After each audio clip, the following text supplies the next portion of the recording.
Hello and welcome back to episode 130 Talkoffamepod podcast with your host, Kylie, and I'm very excited to have on Councilman of Slatington Borough and the youngest politician in Pennsylvania, Zachary Halkias. Thank you so much for coming on, Zachary. It's such an honor to have you. Oh, thank you. Thank you so much for having me. Absolutely. So last year you were sworn in as youngest councilman. Like, how does it kind of feel to be like the youngest councilman in Slatington Borough history, or basically the whole, basically Pennsylvania, basically, and everything? It feels very cool to have that title, and I can tell that my community, especially, is very happy to see a young person in office to make our town a better place. And it's definitely got me a lot of great connections with all the people that I've met along the way in my political journey, particularly through my county committee. I'm on the Lehigh County Republican Committee, and all the people that have been involved with that, like all of the candidates that have come to events and such. And I also worked previously with the Pennsylvania Republican Party for the last election cycle, so I got to meet a lot of great people through that. So it's very cool to have that title, and it's definitely got me a lot of attention, and I've been able to make many great connections with that. Like, how old were you like when you kind of got like elected as a councilman? Were you like 19, right?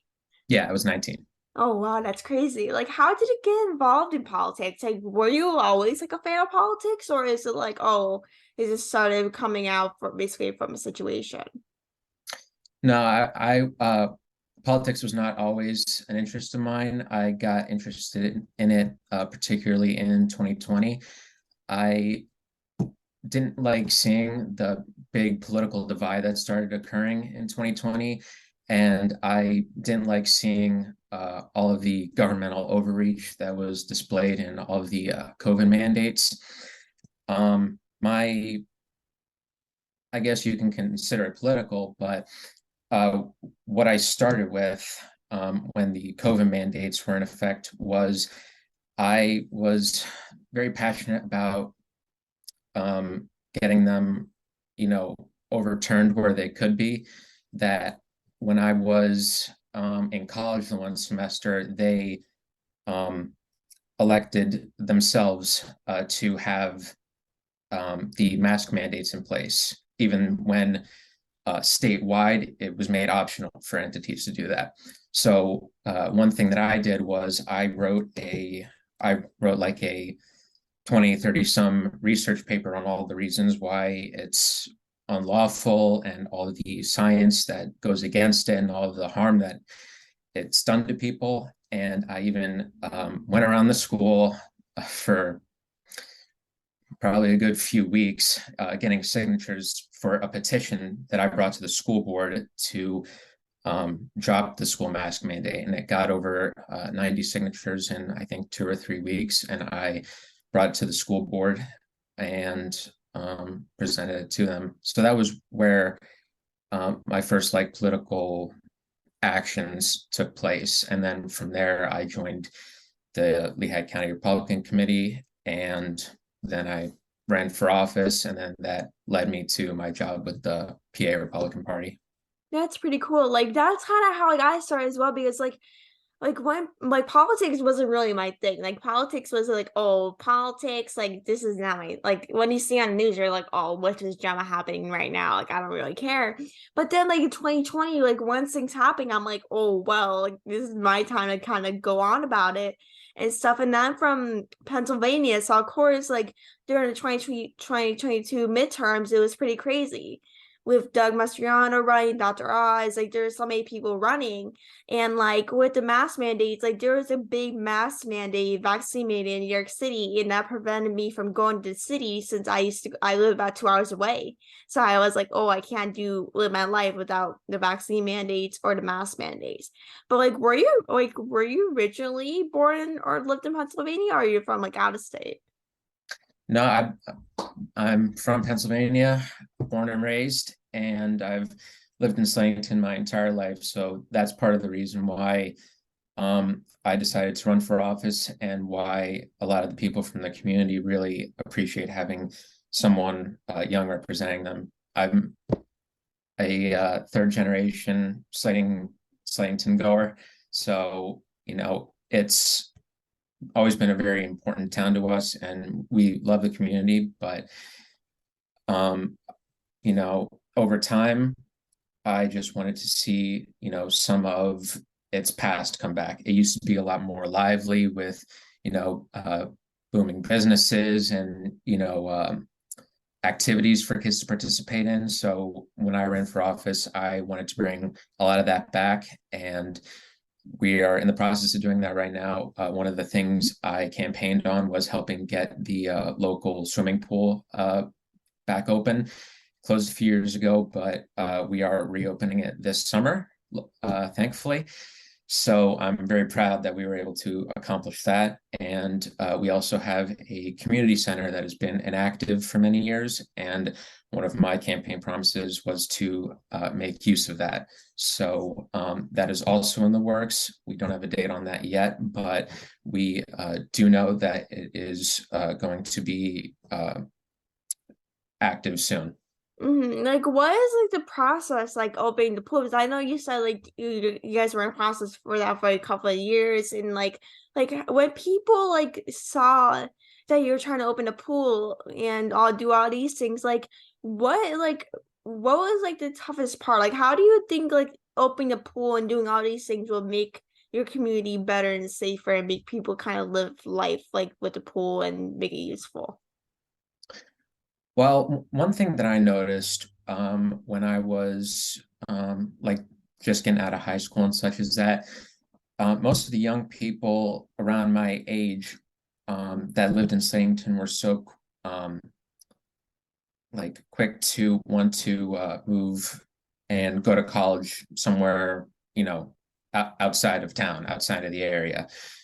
And I really have a deep love for my community. So the one reason that I think that happens is because there's not much to do in the town. Granted, it is a small town, but it used to have a lot of activities and, be lively for kids and such. So that's why I put an emphasis on bringing activities for people in back into the area so that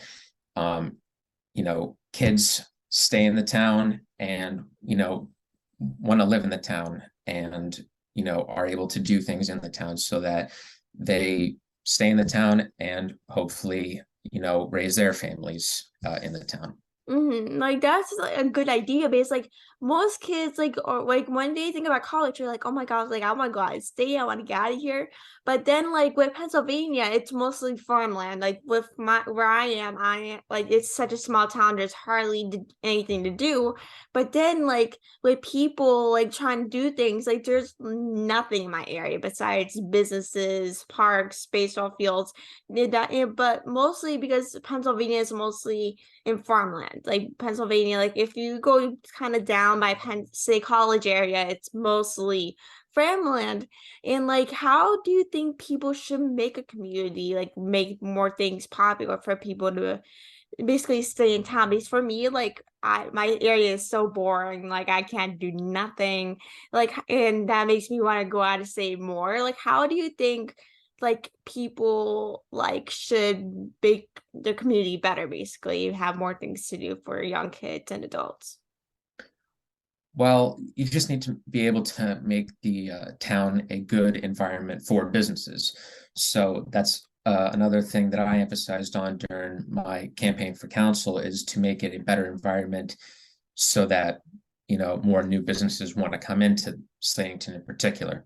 So that's why I feel that it's important to bring these particularly activity businesses, but also any businesses into Slatington, because when you have a good business environment, whether it's, t- you know, like tax related, or if it just is an area that a lot of people go through for businesses, which Slatington is because it's on Main Street, which goes into the main highway to get to all the big cities like Allentown and such. When you're coming Mhm. from like different areas like Walnut Port or Carbon County, um, that's why um, it's good town to invest in because it's a small town, but it's in between all the big cities that people want to go to for certain things. So it has great potential to be a great business environment. So that's why I put a big emphasis on bringing businesses back into Slatington, whether it's just making the town you know cosmetically good, so that it looks nice, or just making it a financially beneficial for businesses to be brought into Slatington. And like with the midterms kind of coming out, like I know Pennsylvania was such a big kind of state for Senate and governor. Like there are many things come out for Pennsylvania. It was such a huge thing back in November for campaigning, events. There's so many things going on. I went to a ton of them, and like it was just a crazy time here in Pennsylvania for the midterms. But like, how do you think Pennsylvania has kind of changed since the midterms, or how do you think like the midterms impacted the state? Well, it has shown us that um, many would say that is no longer a swing state. It is probably most would say a blue state now, as shown from the last election. So what I think we need to try to do is to get it back to a state that does not have unanimous control by one side, but bring it back to where whichever of the best ideas can prevail. And like what the Gen Z is, I know, is very important to you, empowering Gen Z young kids to basically vote and get involved in politics. And like especially in Pennsylvania, there's really no one involved in politics. Like there's a barely, like from my perspective, there's hardly anybody that's involved in politics. And like, why do you think it's so important for basically Gen Z to get involved in politics, or how can they get involved? Because, like, I know for me, like, when I first got involved in politics or basically started liking it, there's hardly any opportunities and stuff, and like, people often don't know how to get started. Like, how do you think Gen Z should get involved in politics? Well, we definitely need the new perspectives that young people bring into politics, because we need to bring a balance, not just to Democrat and Republican, but to newer ideas versus older ideas. So what I would say is that there are more opportunities than you might think. It doesn't necessarily need to be in a political office, but you just need to do your research and look around and engage with any political organizations at any level, whether it's local or such.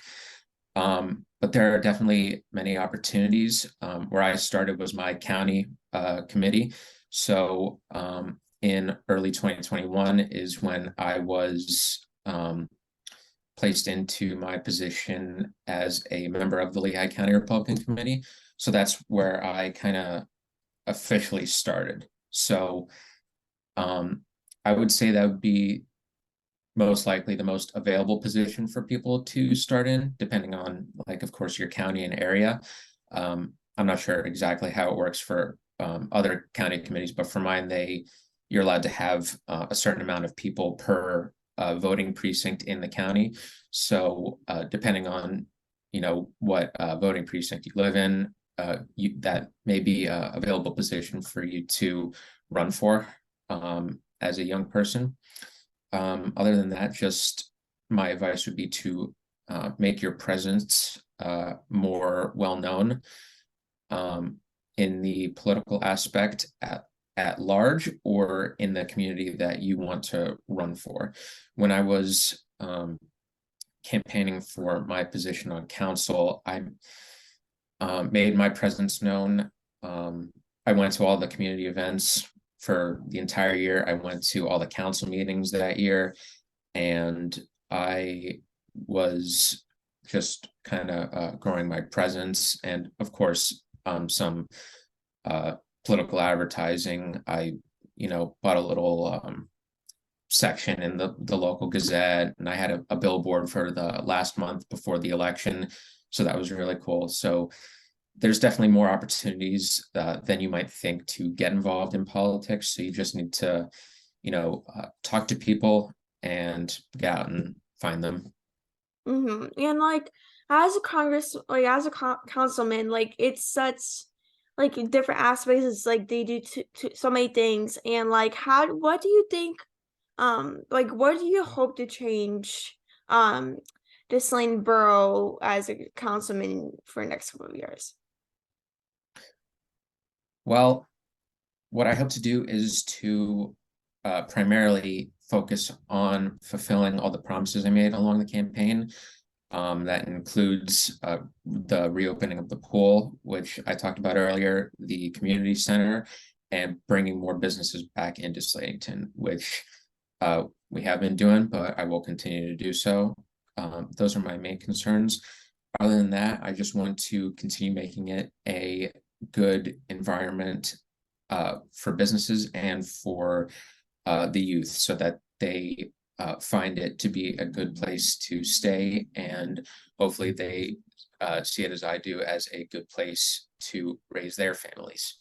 Like I'm kind of curious, like like how long is it usually the term for like a councilman? Is it like 4 years or is it like different? It's 4 years, yes. So it's like a normal kind of like terms usually with governors. Like it's usually the same thing, right? Yeah. All right, perfect. And like I like what are kind of I know we kind of talked about this a little earlier, but like what are some ways like you kind of are trying to make say it's in a good environment for different people in your area? I'm sorry, can you repeat that? Yeah, of course. So like what are some ways you're trying to make your community a good environment? Oh, well, the first thing would, of course, focus on making it a safe community. Right now, we're in the process of hiring a new police chief that's going to be sworn in very soon. So safety is always the number one priority in making sure you have a good community.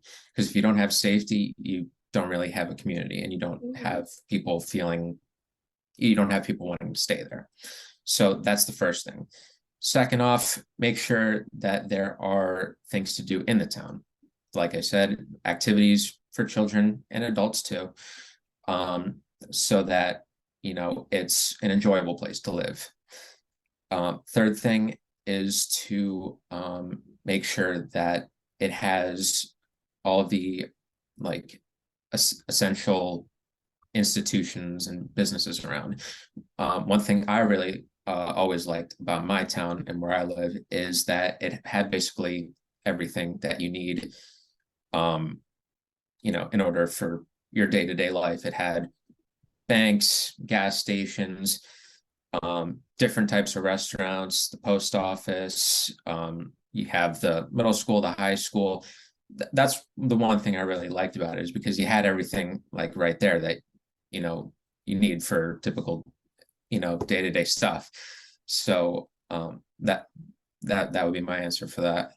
Like that's like probably the best part about the community that where you live in is that like everything's so close. Like at one point there's schools like I live by middle school and high school. There's a bunch of schools around me with parks. Like there are a million things around here. Like especially in Pennsylvania, like things are close to each other. Like they're basically not long drive. There's usually things in your area that are very close, so you don't have to drive that far unless you're trying to go to like a big city like Allentown, Harrisburg, Philly, Pittsburgh, or whatever you want to go. Unless like that's kind of like the main points. Unless you want to go to like a big city, then it's mostly Harrisburg, Philly, or Pittsburgh. Then that's probably the right place to go. But like what like the last thing I have for you is like what is some advice for people that kind of want to get involved in politics but really don't know how or don't know how to get involved? First thing I'd say is to not underestimate starting small, no matter how you do it, whether it's going to your school board meetings, participating in the city council meetings, just as public comments, join your county committees. I'd say that was probably the most helpful thing that you could do. And depending on your county committee, but you don't have to be a elected, for mine, you don't have to be an elected committee member to participate in the meeting or to go to the events for them. So just make sure you're talking to a lot of different people and be aware that these things are going on. So, you can go to your county committee office or talk to your county chairman and, get on their mailing list for all the events that are coming up. And another thing is to just, like, particularly if you're running for office or even thinking about it, or you just want to make a change in your community in one way or another, get to know your community. Go to all the local events in your community, get to know all the people, talk to a bunch of people. The one thing that you will definitely learn to need to do is to be able to just walk up to somebody you don't know and start a conversation. I used to be a bit more introverted, but of course, in politics, that definitely changed that about me. So now I'm a lot more extroverted than I previously was. So you need to be able to just spark up a conversation out of nowhere with anybody, talk to them, ask them what their concerns are about the community, and just build your presence and try to get people to know you and about you and what you want to do. My last name isn't one that's like very local or that was, very well known or historically from the area. But, after my time in being involved in campaigning and being on council, I made my last name a lot more recognizable. So that I'm very proud of. Mhm. So that's very important to just get to know people and build your presence. Exactly. Like, I like what you said earlier. Like when you kind of first, before you got involved in politics, you were basically shyness, like all that stuff. Like that's how I was before I even started this whole thing. Is that I was so shy that like no one would even talk to me, or it's like this celebrities I would never answer the question or nothing. But like if you want to get involved in politics, like even for podcasting, like I was so scared to do podcasting because I basically never talked. I was like that, it was that bad. And like if you wanted to get involved in politics or entertainment or whatever you want to get in, you need kind of make connections. Like you need to make your name more familiar if you want to make it out. Like everyone want if you want to make your name well known and want everyone you know your name, like you need to talk to people. Like you said, like you like if you want to build a community around you and get votes or whatever you want to do, you need to make your name more well known. Go out and just do something to make your name well known. Mhm. And Yeah. like I just want to thank you so much for joining the podcast. It means so much. I keep up the great work. I'll be following your work and just keep up the great work, and huge thank you for coming on. Thank you. And thank you for having me. Absolutely. Thanks so much.